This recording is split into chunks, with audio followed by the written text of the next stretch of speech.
researchers at MIT, what they found is that when you have that craving, the moment that craving hits, your brain has about half of a second where it decides that you are going to eat the food and no other possibilities exist. Half of a second. So we are now narrowing this battle down to half a second. And then that next layer, talk about the 7-layer lasagna. It's all about the layers. So that next layer is dopamine. And we all think of dopamine like the reward chemical and puppies and babies and all the happy things in life. But dopamine is actually the anticipation chemical, meaning it's created in anticipation of eating the food. That dopamine kicks in before the food even touches your lips. Welcome to the Precision Total Health Podcast, your go-to resource for high-value, no-fluff episodes that give you the tools to optimize your health and perform at your best as a mission-driven female leader. I'm Lori Aikman, former college athlete, seasoned nurse practitioner, and founder of Precision Total Health, a concierge functional medicine practice. Let's get started. Today on the podcast, we have Miss Holly Bertone sharing her story today. Holly is a former FBI chief of staff for Counterintelligence, which honestly just sounds super impressive right there. Like I've had some other guests, I'm like, that's pretty badass. So like she turned a certified holistic health coach. She spent 20 years in high stakes government roles where she managed major operations while navigating intense pressure. After battling her own food monsters, Holly realized that cracking the code on emotional eating was the same as tracking spies, identifying the pattern and neutralizing the threat. Now she helps high-achieving midlife women break free from emotional eating, rebel against diet culture, prioritize their health without restrictive diets or relying on willpower. Through her science-backed approach, she has been featured on platforms and top podcasts. Her mission is simple: help women fuel their bodies for optimal health and energy. Awesome. Holly, welcome. Lori, thanks so much for having me on the show. I'm excited to connect with you and your listeners. Yes. I'm excited to hear your story. I mean, it's not, an everyday, not a common background that people are working in the FBI and counterintelligence. So, but I mean, I am coming from a background. I worked in critical care, ICU for 10 plus years. So, high pressure job in other ways. I know that can lend to, just stress and coping in different ways. I'd just love to hear your story and what that looks like, and how you got doing what you're doing. Oh, absolutely. And I can't wait to dive into my story and really share about that transition and how I got here. But before I do, I really just want to say how much I admire your podcast. I was listening to some episodes, and from the perspective of the trust that you bring, and I know trust is one of your core values, and talking about being that place with the topics and the guests. So to everyone listening, I really encourage you, leave Lori a 5-star rating and review, because it's going to help her get this podcast out to more people. And it would mean a lot to me as a guest. I left my rating and review this morning, and I just really encourage all your listeners to do that, and just really appreciate all the work that you're doing here. Thank you. I appreciate that. Yeah.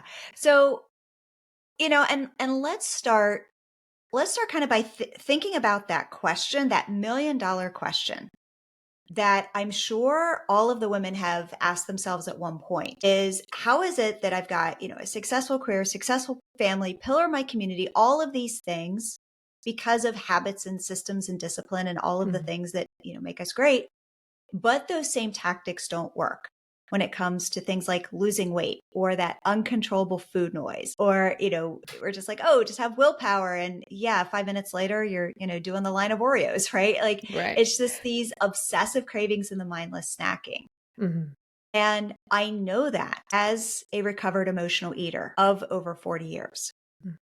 There was a point in my life where I was 150 pounds. So I was about 40 pounds overweight, give or take. And there was a point in my life when I was 110 pounds. But it didn't matter how much I weighed, because I would just eat my emotions on a daily basis. And I'll give you an example of that. When I was at the FBI, I would take a bag of family size, and I'd get the peanut ones because protein. Got a little protein. Gotta look at a little protein. So I dump them out, I'd color code them, and then I would speed eat them with my left hand. And I was in project management, so we did a lot of PowerPoint decks. I'd crank out the PowerPoint deck with my right hand. Like it was so, I wasn't an agent, but just that environment of supporting the agents was so stressful. Oh, I can And imagine. it just took the edge off. But I'll share kind of the rock bottom moment because things actually got worse. Because about 2007, I actually resigned from the FBI, and a year later, I became a health coach. So, and this is really embarrassing to admit, but I would eat Monday through Thursday, Monday through Friday, actually, completely healthy, completely disciplined, completely clean. And then Friday would roll around, and I loved ice cream, the salted caramel ice cream. So I told myself, I'm going to treat myself. I justified it. I was good all week. I was disciplined and I worked hard. So I justified it with that weekend treat. And in my head, I'm doing the, everything in moderation thing that we're taught. So I was like, okay, I'm going to have a third of the pint on Friday, a third on Saturday, a third on Sunday. There's probably not a lot of people that's going to argue with that. Like it kind of makes sense. But what would happen, and this was weekend after weekend after weekend, is Friday, I'd eat the entire pint. Saturday, I'd eat another pint. And then Sunday, I'd eat another pint. So I'm literally eating clean and healthy Monday through Friday afternoon. And then Friday, Saturday, Sunday, I lived on basically my diet was a pint of ice cream and a bowl of homemade popcorn. And I don't know, maybe your listeners can relate to just being pulled in a million different directions and the food, it's quiet, it's peaceful. And for me anyway, it just took the edge off. Right. And there was one Sunday in particular, and I remember eating a few bites, like the first couple bites, the whole mindful eating thing. And then the next thing I knew, I was at the bottom of the container and I didn't even taste it. I was eating it so fast, I didn't even taste it. And I wanted it to last longer. Like I was out of my third pint and I wanted more. Mm. And my spoon isn't just scraping the bottom. My spoon is in that groove and it's trying to get out that last bit in the groove. I am literally looking at the bottom of the container. I was like, Holly Bertone, what are you doing? Mm. What is wrong with you? Why can't you just eat like a normal person? Why can't you just have a few bites and then put it back in the freezer? And that shame was just suffocating. I mean, it's embarrassing to say I'm a health coach and I'm not healthy. And what I did was I went upstairs and I went to my closet and I just kind of did a 360 looking at all my clothes, looking at all these gorgeous clothes that I have, but I wasn't wearing them because they were just a little bit too tight. Not to the point where I was getting a different size, but to the point where I wasn't wearing them because they were too tight and they were uncomfortable. And I remembered back to what it was when I was 40 pounds overweight and how much I hated how fat I looked. I mean, I wouldn't even look at myself in the mirror, taking pictures from here up and cropping and then remembering back to going through breast cancer treatment, going through, autoimmune disease and what those two diseases did to my body. And I'm like, you know what? Something has to change. I can't keep going on like this. And that truth was really hard to admit because again, I've got this front facing, everything's fine, everything's perfect. I've got it all together. And then I've got this secret behind closed doors.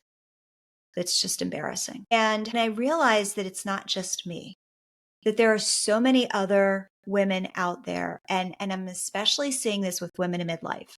They're battling the same kind of just these demanding lifestyles and then the food noise and then this shame, this cloud of shame. And that's when I became obsessed. I put the FBI hat back on. I was like, okay, I'm going to go back into my data analysis mode and, start looking at the patterns. And that's when I realized that the weight loss industry has us kind of stuck in the same pattern of looking only at calories and cardio and points and weight and macros and food and all of these things. But what we actually need to do, if you're in that place where you're stuck in that food noise and that food obsession, it's going back, it's addressing those root cause triggers. It's looking at those automatic eating patterns that's driving our behavior, that's getting us to this place where we can say, oh, I'm going to have a healthy snack and I'm going to eat the apple and then I'm going to, have some nuts and then, I'm going to have an orange. But then you know what? I am still going to have that sleeve of cookies.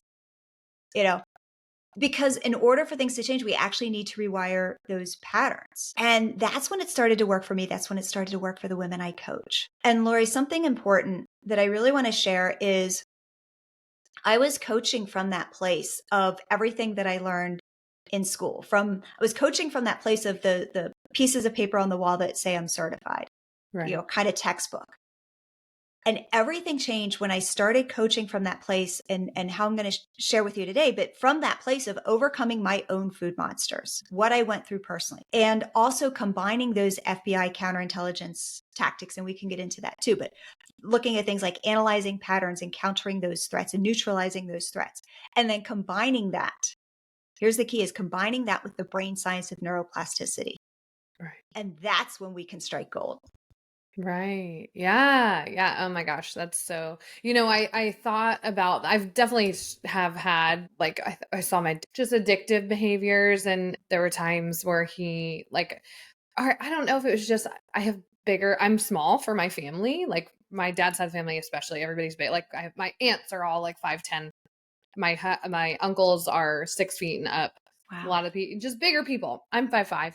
Okay. But I just grew up kind of like eating a lot. And there's been times where I've been emotional eating. And I thought about it the other day because we were talking before, I've got small kids, and sometimes we're in the potty training stage with my middle child right now. And I remember with my son, we kind of had like a little regression, and we're talking with the teachers and how that can be like control, right? That's something that they can control, is potty and food, right? Might be like, there's not a lot that's in their control at that stage. And I was thinking about that even as adults, like, wow, is that a form of control, right? When we do go to food, maybe we don't have alcohol addiction or tobacco addiction or drug addiction or whatever, other thing. But when we have like a disordered eating with food in that way, is it being like a form of control?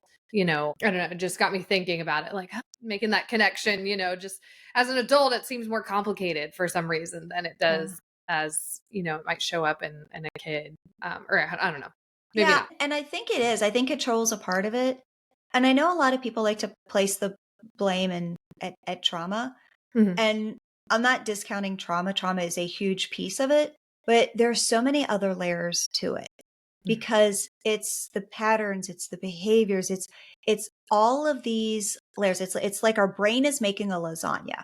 Yeah, Mhm. like a 7-layer lasagna. And Yeah. it's all of these layers just combined on top of each other, and it's creating this path. Mhm. And it's all that we know. Right. So I think it's a lot of different factors, like when, getting diagnosed with breast cancer. And, at the time I didn't, know to question. Fast forward, I question a lot. And, and I've had people ask me, well, what do you think caused it? I was like, okay, let me just give you the list, right? Like, it's Right. not going to be one thing. It's going to be kind of that soup of ingredients put together to say, okay, here's how this manifests. Right. Yeah.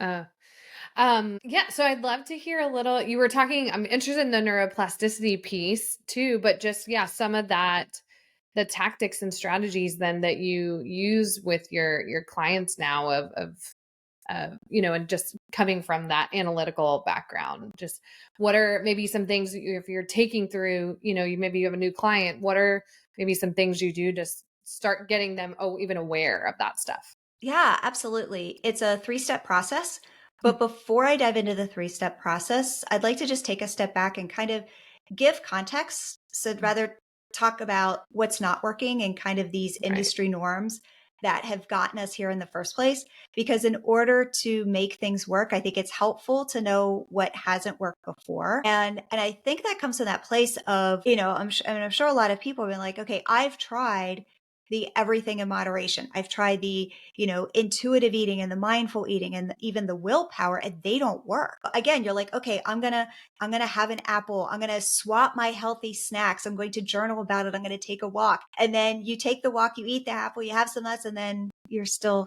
eating the entire chocolate bar, right? Right. And, and I like to look at these modalities. First of all, I'm not knocking them. They do work, but they work in context. So if someone is struggling with food noise and that kind of obsessive cravings, and coming home from a hard day of work, and those cupcakes are on the counter, and the next thing you know, 3 of them are gone, right? Like, this is what I'm talking about. When the moderation and the mindful eating and the willpower is not going to work. It will work on the other side. They are great modalities to have when you're on the other side. But when you're still dealing with that food noise, 99% of the time, they're not going to work. And I like to think about it from the perspective of these three modalities are like a SWAT team banging down the door with a Cabbage Patch Kid, right? I mean, it sounds ridiculous, and I say it on purpose to be a little ridiculous because we think of these as so powerful, but they're not until we get it to that right place. And there's several reasons why they don't work. Number one is researchers at MIT. What they found is that when you have that craving, the moment that craving hits, your brain has about half of a second where it decides that you are going to eat the food and no other possibilities exist. Half of a second. So we are now narrowing this battle down to half a second. Right. And then that next layer, talk about the 7-layer lasagna. It's all about the layers. So that next layer is dopamine. And we all think of dopamine like the reward chemical and puppies and babies and all the happy things in life. But dopamine is actually the anticipation chemical, meaning it's created in anticipation of eating the food. That dopamine kicks in before the food even touches your lips. So when you think about it from that perspective, you've got half a second when your brain is making that decision. I am going to eat the thing. No other decisions exist. No other alternatives exist. And then the dopamine kicks in. I have to have it. I've got that anticipation. So this is the force that we're dealing with, which is one of the key reasons why these three don't work. The next one is Baumeister's ego depletion study. So I'm not sure if you're familiar with that. It's a really cool study. And what they found was that the more decisions we make during the day, the weaker our ability to resist craving. So it's kind of like a cognitive load theory. And when you think about it from the perspective of first thing in the morning, you wake up, you're typically just going about your morning. Like you're not ravenous. You're not craving those cupcakes on the counter. You know, the cupcakes are sitting on the counter. You're like, oh, I'm just going to get my coffee, get my breakfast, go about my day. You come home at night or after that hard day of work, you're like, oh, those cupcakes are going down. Right. So the more decisions that we make during the day, the weaker our ability to resist those cravings. And then let's take it one step further. Do you want to get kind of meta with this? Because we can go meta if you want. This is kind of cool. And I was thinking about this from a bigger perspective. And you think about our lifespan like a bell curve in terms of the amount of stress and obligations that we're dealing with. So we've got our younger years, we've got our older years, a lot less stress in those times. But when we hit our, 30s, 40s, 50s, 60s, we're in that bell curve. We're at the top of that bell curve. And that bell curve is almost mirroring the ego depletion study, meaning we're in that bell curve of just our life is constantly making decisions because of career and family and aging parents and kids and, doing all the volunteer stuff. Like we are being pulled in a million different directions. So when you think about it from that perspective, we're like, okay, all of these tricks that I've been taught aren't working. And it's not because you need more willpower. It's not because it's mind over matter. It's not because you're broken or you have to fix anything about yourself. It's just because the system isn't designed to work this way. That's interesting. I'm curious about that study and just other things too. My mind was just going, and then I was thinking too about maybe is that why and the more you have kids, then the less, you're really strict on the first one. And then it gets more lax as you go because you're handling all the jokingly, but you're handling so much more, right? That's interesting. You said it was I wrote down ego depletion study. What was the name? Yes, correct. It's Baumeister, Baumeister, Baumeister's ego depletion study. It's also called ego depletion theory. Okay. Yeah, I actually get a lot of people reach out. They're like, wow, that was a light bulb. Right. I was like, oh, I got to look into that. It makes sense for, you work with women in midlife. Okay. They're in that stage of life where they have all these things going on too. And then adding that stress and things like that onto it for sure. Sure. Not to mention the hormone changes and the perimenopause and the menopause. And I mean, it's just like we kind of go back to that, the perfect storm, right? It's the soup of ingredients that all just kind of adds up to here we are. Right. Oh, that's so interesting. Yeah. And so true. I loved how you made that point too of like when you're in the morning, you're not thinking about that. It's no big deal. But yeah, then you come home after a long day of work or something, then or you experience a stressful, day, or a stressful moment, something like that. I think when it becomes a lot harder to have that willpower, right? Yeah. And to resist. So yes, we're not set up for success in ways. So then next steps after there. Yeah. So let's jump into the three-step process that I take my clients through. And I really want to set the stage with thinking about it from this perspective. So I grew up in the middle of nowhere. I grew up in the middle of Pennsylvania. So very rural. I did not have to learn how to parallel park. So I just never had to. I never had experience. I moved to Alexandria, Virginia, which is right outside of Washington, D.C., lived there for about 20 years. Despite living there 20 years, I still never learned to parallel park. So I drive blocks away, park where I could find an open spot and end up walking because I just never parallel parked. Well, fast forward 2021, I got a brand new Hyundai Kona. Now, did not have park assist, but it had a backup camera. And I got in that car and it has this backup camera. And I was like, you know what? I can actually see. Mm-hmm. And I parallel parked for the first time. No effort at all, just super simple. Right. And I did not practice parallel parking. I just have a tool where I can see and it helps me do the thing. So that's what I like to think when we talk about neuroplasticity or, counterintelligence tactics and things like that, like these kind of big words. You're like, okay, Holly, what's going on? This is all that it is. Right. You are literally just getting a tool so you can see things a little clearer, so you can actually get the job done. So what we do, we actually combine FBI counterintelligence tactics with the brain science of neuroplasticity. So this is basically everyone has the ability to rewire your brain. And when you think about it from the perspective of you've got, espionage and spies that we dealt with on a daily basis, you've got cake day at the office. So a threat is a threat. And that's how I approach this. So step one is see it. And this is, I talked about having that kind of that vision, having that sight, is we're looking at decades of these beliefs and habits and traumas and experiences. And they're embedded in our body at a cellular level. They're embedded in our brain. And our brain basically creates this path in the woods, the 7-layer lasagna. It is a well-worn path in the woods. That is all our brain knows. Food equals comfort. Food equals comfort. That's all our brain knows. So when step one, see it, we actually look at pattern analysis.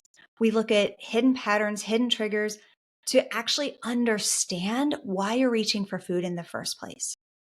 And I like to think about it, if you think about that path in the woods, we are getting out our gloves and our work boots. We are basically creating a new path for our brain to go on.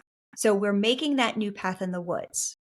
But what does the woods look like when it doesn't have a path? It's overgrown. It's got, bushes and thorns and snakes and spiders, right? Rocks. Like we actually have to put our work gloves and boots on and go to work. So, and I like to think of it from this perspective. So last year I had a speaking engagement at MIT and the flight was delayed 3 hours. So always a fun experiment in human psychology is watching people at an airport when the flight's delayed because they're very stressed, very stressed. Everyone has something they have to get to on the other side. It was like the 7:00 Monday morning flight or the 6:00 Monday morning flight. So, we all are getting somewhere. So I'm watching. Step one, see it. I'm watching. And you've got some of the people running to Dunkin' Donuts and they're getting their bagels and their donuts. And you've got the other group. They're going to the bar and drinking at 8:00 in the morning. So they have a stressful event. They have that trigger and then they comfort themselves. They take the edge off with the bagels, with the donuts, alcohol too. So that's what this step is looking at, is the kind of looking within. When I have these triggers in my life, what food do I reach for? What circumstances do I reach for? How much do I eat? What does it feel like? What are the emotions I'm going through? And we actually go through that whole process. Wow. Yeah. How funny. That is such a great point. That is a great time to watch. I think of there's just movie scenes like that. Like, you're telling me my flight, what's that? I love Reese Witherspoon and Vince Vaughn, Four Christmases. Oh, okay. You know, where that's like the storyline. They get stuck. They always travel and they get stuck. Their flight's canceled. And yeah, anyways. Yeah. But yes, what a great time to watch patterns for sure. Yeah. So step 1 is see it. Step 2 is stop it. Mm-hmm. So in step 2, we actually use FBI inspired tactics. We bring some more in. So this is where we actually interrupt the cycle in real time. We actually stop those cravings. So we're going to go back to that path in the woods. And you think about it, we're coming up on a fork. So instead of just the one path, we now have the second path, but that second path is still under construction, right? That one path is still the familiar path. Now, back to what I talked about earlier, you've got half of a second that your brain is making that decision. No alternatives, no other alternatives matter. Just that I have to have that chocolate right here, right now. And then you've got the dopamine kicking in. So what we need to do is we need to interrupt that pattern when you come to that fork in the woods. And we use that with what's called countermeasures. So in the FBI, basically, they are just designed to prevent the threat before it occurs. All right. So when you think about it from the perspective of emotional eating, they're basically tactical interventions that we use. We are going to intercept those cravings before those cravings take over, before that half of a second, before the dopamine kicks in. And the easiest way to think about this is, I don't know, Lori, if you have dogs or anything like that, or yeah, we have a dog. Okay, yeah. What kind? She's mainly she's a mix, but mainly boxer. Oh, fun. I love boxers. So I have a pug. His first best friend was a boxer. So, oh. Yeah. So anyway, but I got him as a puppy. So I potty trained him. Right. And when you have a puppy, you kind of don't want the puppy to pee on the carpet. So what do? You take the puppy out every single hour. It's called potty training. Same with kids, potty training, right? Yep. We are literally potty training our brain. That is what this step is. That is a great analogy. all that this step is. Yeah. Looking at these big emotions that we have. And I've even had some of my clients say, I'm scared of facing those big emotions. And I like to think about it from this perspective, and maybe your listeners can relate too, is when you're at a grocery store and when you're in line and there's like maybe a couple people ahead of you, what's the first thing you do? You get out your phone. You sit down at night to watch TV. What's the first thing you do? You get out your phone. You get out your tablet. You get out your laptop. We have been so programmed that we are not okay being a little quiet and a little uncomfortable. If we cannot stand in line for 5 minutes without jumping on our phone, without needing that phone as our comfort, right? How much harder do you think it's going to be to face those emotions without food? That's what we do. That's so true, man. That's so true. I've literally watched that, and I've like mindful of myself too when I've like been in line and waiting and just totally guilty. Watch. Yeah, totally guilty. I mean, I've totally done it, but then I look around and I think because especially just again, we're in the season of young kids, and I'm like just more mindful of because I don't want them to be so. It's time to pull out a phone. We have to watch TV all the like we've got a DVD in the back. I drive a mommy van, right? And we have a DVD player in the back. And I'm like, we only watch that when we're driving. If we are driving far, right? Like we've got some family that's like 45 minutes away. Okay, you can watch a show when we drive because we don't drive there every day, right? It's every once in a while. But just I'm trying to be mindful of that for my kids, but then looking at myself too of like, how am I then? Well, same thing. Pull out my phone. Yep. Can I not wait in line? Yeah. And pull up without pulling out my phone. Talk to a person, People don't know how to have conversations even anymore too. Because we just, anyways, side note. Yeah, totally agree. So step 1 is see it. Step 2 is stop it. And then step 3 is shift it.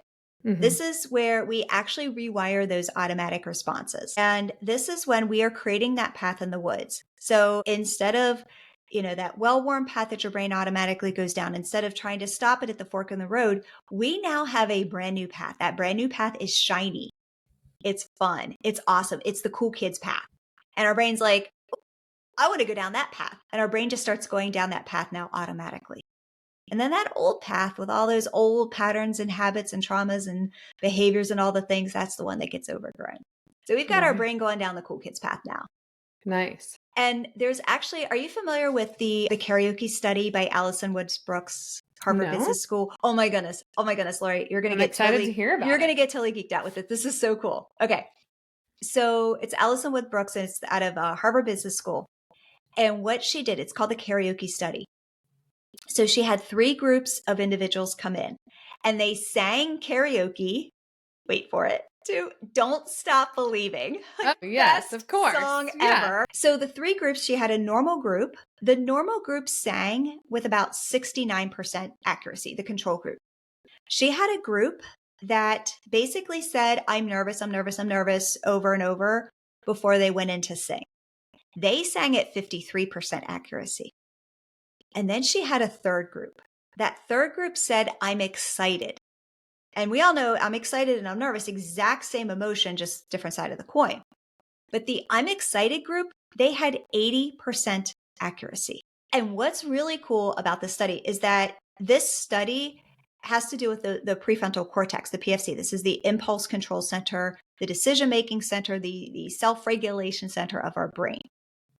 And what's cool about this is that when we talk about the science of neuroplasticity, when we talk about how to create that path in the woods for your brain, that's exactly what's going on. And it is proof that your brain, regardless of what you've gone through, your brain can rewire itself. Remember back, I was talking about the cupcakes on the counter. How you come home from that hard day, your spouse brought home the cupcakes, even though you said, don't bring home the junk food. I'm on a diet, and you eat the cupcakes and then you get mad at yourself. So you yell at your spouse, right? Like that whole thing. Step 3, shift it. What this looks like. Instead of that food, you mentioned the big word control. Instead of that food controlling you, instead of that food noise and that food obsession and that no other alternatives exist, instead of that being the main narrative, you can actually come home after a hard day, look at those cupcakes on the counter, and they are just cupcakes.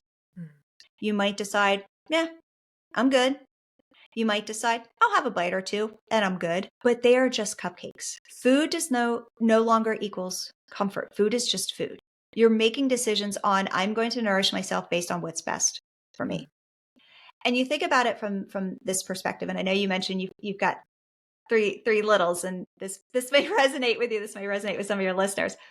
So my stepson is 22 now, but I raised him since he was 5. And getting him to brush his teeth when he was a little guy was just, oh my goodness. It was like he refused in every sense of the way. What he did, this is so silly. He would put his toothbrush underwater. He'd be like, Stepmom, I brushed my teeth. I'm like, yeah, let me smell your breath. Right. Yeah. You're gross, right? So as kids, we hate brushing our teeth. But then fast forward, we're adults. We don't have to put affirmations and sticky notes up on our bathroom mirror to brush our teeth. We don't have to listen to podcasts or read books on how to brush our teeth. We just brush our teeth. But here's what's going to bring this home. Step 3 is shift it. See it, stop it, shift it. In the morning, let's say it's just one of those mornings. You woke up late. You can't find your keys. You can't find your glasses. You can't find your phone. Got in an argument with your spouse. The dog poops on the carpet. It is one of those mornings. 100% of the time, your teeth are going to be brushed before you leave that house. And that coffee's going to be made and there's going to be a cup of coffee in your hand. Non-negotiables. Right. They happen regardless of what kind of day you're having. And that is the goal. That's where we can get to. Is that it doesn't matter all of the circumstances and all of the noise and all of the life getting lifey. It doesn't matter. We have that control. We have that peace. We have that self-regulation over food. And it's controlled by something so much deeper than willpower. That's so good. Yeah. I mean, yes, I love those points you made of you have your non-negotiables that just they happen like automatically almost, you're going to do that no matter what versus something that you're choosing, making that choice. Awesome. So I love this process and just the studies you brought into. I literally took notes as we were chatting. I was like, oh, okay, this is good. If somebody is going like, this seems like something I can do. This, this is resonating. Like, how? So I'm assuming, obviously, if they were working with you, you said the first step is kind of recognizing, like, what is just. I know you have a free guide but you were maybe saying you had something else. Like, I'm just thinking somebody's hearing this and going like, oh my gosh, I need this. And I need this mindset shift. Like, what's one thing they can start doing today, maybe? Yeah. So just the awareness. I Right. always like to tell my clients the awareness is the awareness is the win. Mm-hmm. I can't tell you how many times when they first start working with me, and they'll come back on a call and they'll be like, "Oh, Holly, I was bad." And I was like, "Oh, don't say that. Don't say that. You're not bad. You're not bad." But it's always the same thing. I was bad. I ate, and I'm just going to say 2 cookies. I was like, "Okay, what happened?" Well, then I put the bag down. Like I did what you said and I did put the bag down. Like the awareness is the win. Right. It's not a morality. It's not a morality game, right? It's not a good or bad. Like you ate the cookies and instead of eating the entire sleeve, you put it down. Mm-hmm. The awareness is the win. Mm-hmm. And I think for someone listening, like, okay, how can I even start thinking about this from a different perspective? Like the awareness is that win. Because when Right. you have that awareness, you can start implementing some of the other tactics. Mm-hmm. Yeah. That's so good. Yes. Just paying attention, right? And not getting out of that, like you said, where it's a split second decision and next thing you know, we're in. So, yeah. Yeah. Do you find, I'm just curious, I mean, I know that's not what you do, you do work with emotional eating, but are some of these strategies things people could use for other types of addictive behaviors, whether it's alcohol or smoking or whatever they've got, gambling, something like Yeah, that? absolutely. This is tried and true. It's actually when I created this, I Mm, actually created it from a framework that I had been using and just made it 100 times better. mm, And the old framework that I actually used when I was going through my divorce, and it totally worked. So, yeah, I mean, I've had so many people say like this just makes sense for life. right. I mean, it's just a good life framework to have.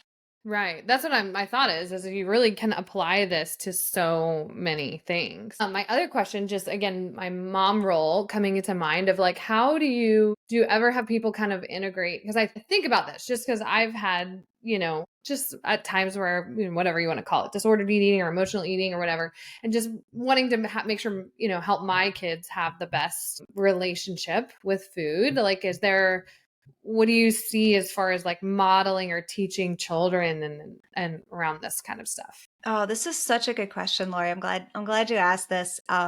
So I'm a mentor for Go Girls Go, which is like Girls on the Run. It's just our Mm, our organization's name. So it's fourth and fifth grade girls, and I went in and taught them this lesson.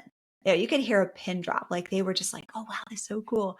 So I think for any parent listening, they can also, regardless of the age, start teaching their children about this. And it's the difference between belly hungry and brain hungry. mm, So are you belly hungry? What does belly hungry, the questions you can ask your kids, obviously depending on the age, but what does belly hungry, if you're belly hungry, what does that look like? What are some of the things that you're experiencing when you're belly hungry? yeah.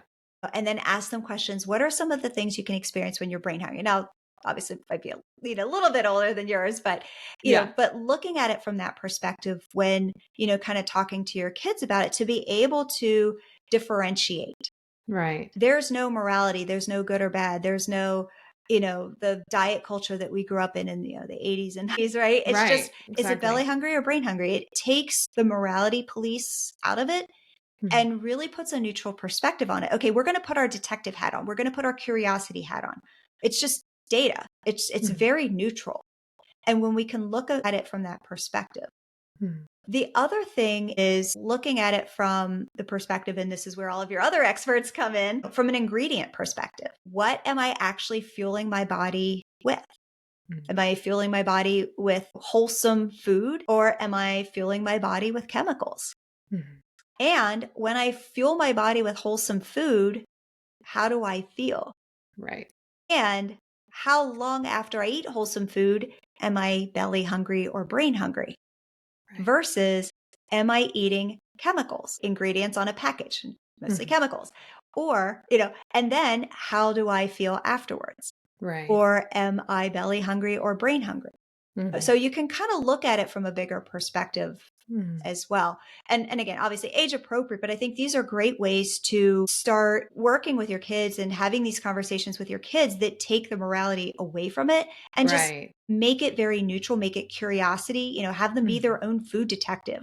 Right. I love that. It actually, my cousin's wife and I were talking this weekend. They were mentioning just their daughter, like sometimes doesn't want to eat protein and or just, that's like just I think that's a lot. I think that's a lot of my clients too. I'm like, if you look at what you're actually eating, you're not eating nearly enough protein, right? And just bring that awareness. But there she was talking about that of like, how did you feel? Right? Didn't you feel okay? So you had some protein, whatever it is. We had chicken for dinner, you ate some, and then how did you feel afterwards? And just it was interesting just to hear her talking about that and just helping her recognize she's older than our kids, but just having that her recognize because now she's more autonomous. I mean, my kids are still kind of dependent on what I'm going to feed them. Right. Her kid's a little more autonomous where she's can pick and choose, right? Maybe at school, picking a lunch or whatever, helping her to see how food makes her body, how she feels physically after she eats certain things. So, Yeah. And this is my first time teaching kids like this. I mean, I raised a stepson, but and I did the PTA stuff, but to actually kind of teach what I do to right. kids. And it was such a great experience because they were all in. They Yeah. were all in. They were hungry to learn, pun intended. Like Mhm. they were, and they had such great answers too. So I think, and especially, that fourth and fifth grade age is when, that's when these kind of body issues start and the Right. hormones and the puberty and all the things. And, Mhm. it's such a great age and such an honor to be able to work with those girls. I mean, there was like 30 some, but they're hungry for it. They want to know. They Right. really do. That's awesome. That's awesome. And you said, what is it called? Go Girls Go? My organization's called Go Girls Go. Okay. But I think Girls on the Run is kind of the more I've national heard of, I organization was gonna say, name. I've Yeah, but it's heard the Girls same on the thing. Run. Yeah. So you Yeah. mentor the girls and then go for a run and then we do a 5K race. Oh, awesome. Awesome. When is the race? We're halfway through. So I think sometime in May.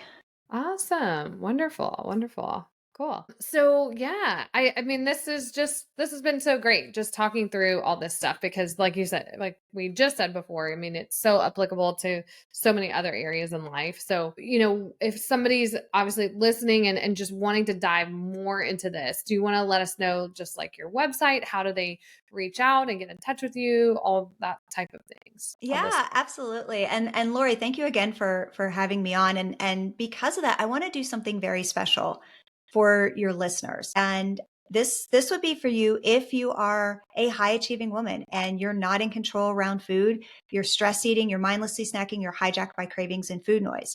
I have a very special gift. It's called the Emotional Eating Tactical Blueprint. And it's got two things in it. This is pretty cool. So the first thing, it's designed as a quiz. It's technically called a quiz, but it is 100 times better than a quiz, like better than the Cosmo and the BuzzFeed quiz. Like it is literally a psychological analysis. Mm, You are going to go so deep with uncovering your emotional triggers, your stress eating triggers to actually understand what's driving those triggers. mm, Because the last thing I want is anyone to feel like they're a victim to those triggers. So this is mm. where we start with the empowerment stage. Then the second thing in the bundle is something it's just for my paid clients. I'm going to give it to your listeners totally free, Oh but it's wow. actually a bonus in my paid program. And it's called the Crime Scene Files Emotional Eating Edition. So now that you've got your triggers, you understand that you're going to get the tactical tools to actually intercept those triggers and the behaviors the next time they happen. Mm. And here's what makes this really kind of cool. So it's designed true crime style. So if you love the true crime podcasts and the CSI shows and the Law and Order shows, like Right. you're going to get totally geeked out about this because it's so cool. It is Uh-huh. so cool. So if your listeners want it, it's called the Emotional Eating Tactical Blueprint. It's totally free. It's my thanks as for listening. You can go to my Instagram and it's at holly.bertone, Bertone, and DM me the word blueprint. Blueprint. It's holly.bertone on Instagram, Bertone. and DM me the word blueprint and I will get it right over. Okay. I'm just making a note of that. That's amazing. Awesome. I just want to make sure so we can put that. I'll just link it directly to your Instagram profile in Oh, the perfect. show notes so they can just click it right there and then take you to your Instagram and get in your DMs. Yeah, So perfect. love it. That's amazing. That's awesome. Thank you so much for sharing that. So I know that's going to be really helpful for a lot of people. Yeah, thank you. Awesome. So, and do you, just as far as content, can they find more on your Instagram, I'm assuming, or, where do you hang out? Yeah, Instagram is pretty much where I hang out. So that would be the Okay. best place to say hello. Awesome. Wonderful. Wonderful. Well, thank you so much, Holly. It's so fun. I love the way you talk about it because you make this topic, I think where you were saying in the beginning, right? This can bring up a lot of shame for people, and just the way that you approach this subject, I think just you do it in a fun way, bringing in the FBI piece. I don't know. I feel like people would look at this and go, okay, I can do this. Like I Yeah. can doesn't have to control me and control my life. Just hearing, you talk for 30 minutes here about it. It's really amazing. I know you're helping a lot of women. Thank you. And I think this conversation is where perimenopause and menopause was 10 or 15 years ago, and that no one was talking about it. Right. And I really want to shine the light on it and say, I think I've heard statistics, something like 80% of women struggle with emotional eating. Wow. There was a 2024 study that came out. And I mean, there's so many women and it's so common, but no one wants to talk about it because there is so much shame attached. And I just want to say, you're not alone and it's okay. And there's ways to get past it. So Love it. Well, thank you, Holly. Thank you so much. This has been yeah, awesome. thank you.